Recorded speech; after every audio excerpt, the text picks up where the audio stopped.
Hello and welcome to another episode of Everybody Counts, Malone Bailey's official podcast. I'm Caroline Rosen. I am from the marketing department, and I thank you all for tuning in today for another episode.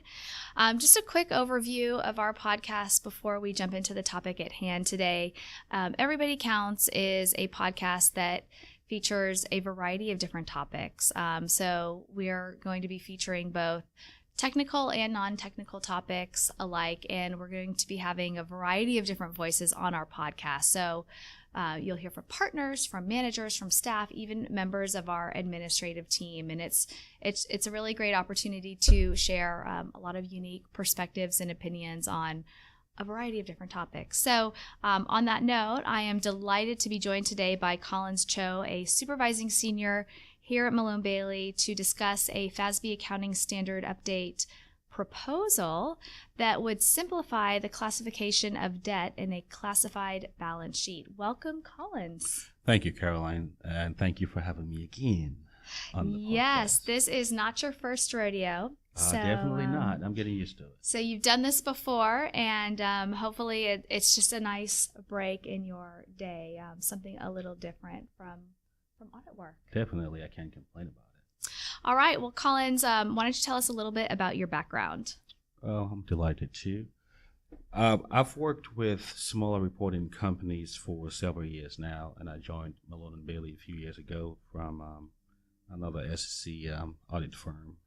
As a supervising audit senior, my primary responsibilities include planning and supervising audits and review engagements for small and mid-sized public companies in a variety of industries, such as software development, oil and gas services, and mineral explorations, just to name a few.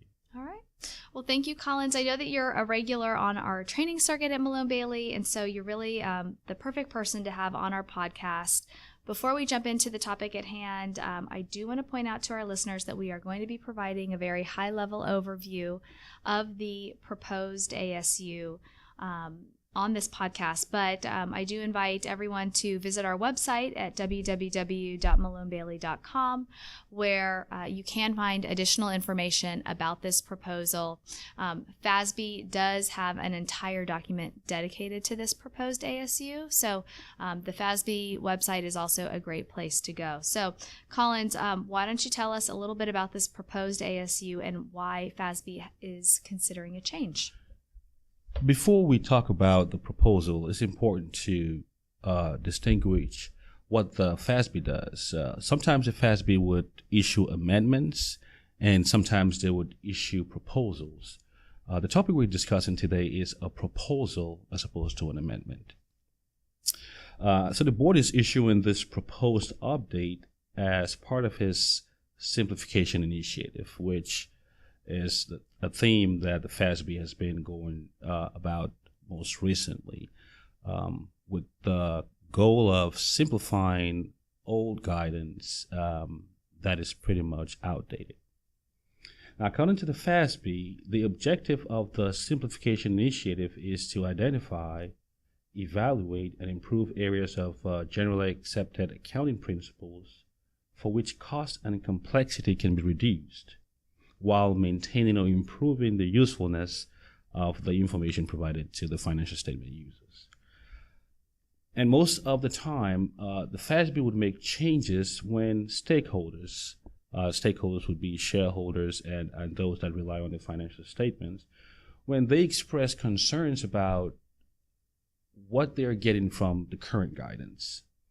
And the stakeholders have expressed that the current guidance on determining whether debt should be classified as current or non-current in a classified balance sheet is overly complex. And as an auditor, I tend to agree with them, unfortunately. Okay. And to their credit, they have a point, because the current guidance includes a variety of rules that apply to different types of debt arrangements to determine whether the amounts should be classified as current or non-current on a classified balance sheet. For example, there is separate guidance in place for different types of debt. There was separate guidance for callable debt, debt that is due on demand, debt with covenant violations, short-term debt refinance on a long-term debt basis, and the list goes on. So this guidance, the old guidance, at times is inconsistent because the separate guidance was developed individually in response to specific facts and circumstances over a long period of time. And some of those facts and circumstances may not apply at this point. So the objective of this proposed update is to introduce an overarching cohesive principle for determining whether debt should be classified as current or non-current. That would reduce the cost and complexity of applying the guidance and improve the usefulness of the information reported in financial statement. And that might seem like a lot, but the bottom line is, if you have a set rules and principles that everyone can apply to certain debt, then that makes it easier for uniform application throughout the profession. Okay, well, thank you for that analysis. What are some of the main provisions of the proposed ASU? So this proposed amendment will introduce, like I said before, a basic principle, an online principle to determine whether debt on a classified balance sheet is current versus non-current. And that principle has two criteria that have to be met in order for the debt to be classified as current or non-current. The first one, the liability has to be due under contract and be settled more than 1 year from the balance sheet date. That is to say that for it to be non-current, it has to be due under the term of the agreement more than 12 months from the date of the balance sheet. Now, the second point is the company has the right under the contract, under that debt agreement, to defer settlement of that liability for at least 1 year. So anything that is 1 year or less remains as current, and anything that's 1 year or above or over is non-current. That is the goal in the simplification of this guidance that FASB is proposing. Okay. And when does the proposed ASU, when would it go into effect, and who would be affected by the amendment in this update? Similarly, contrary to an amendment, the FASB would, if they're issuing a proposal, they would send out comments for the public to respond. They would send out the proposal, and the public would review and make comments. So the FASB invited the public to submit comments on this proposal, and that comment period closed out a few weeks ago, actually on May the 5th.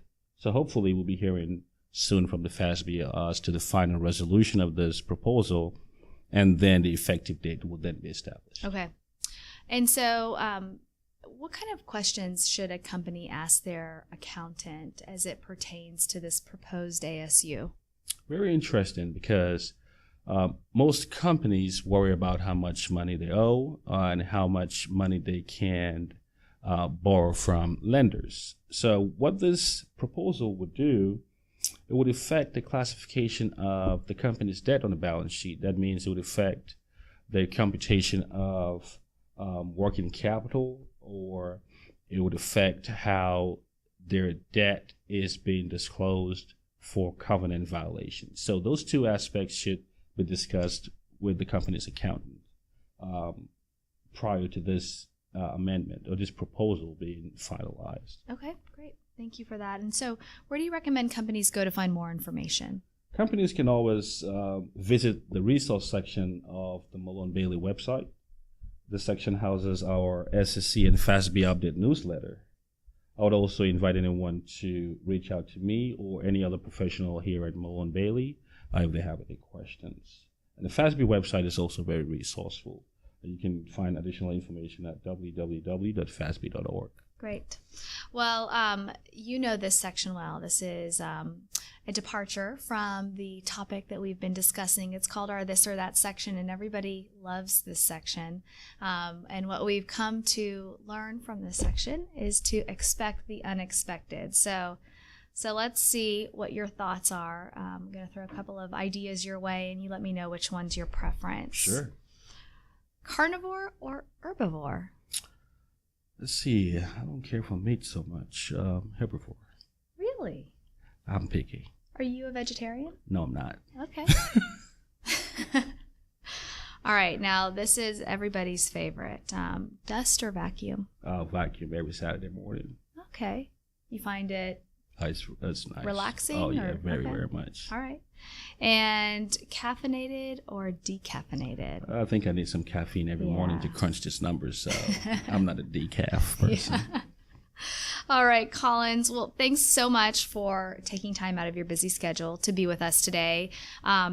We appreciate all of your insight and your analysis of this proposed ASU. Hopefully our listeners have a much better understanding of how this proposed ASU might affect them should it go into effect. And to all of our listeners, thank you again for tuning in.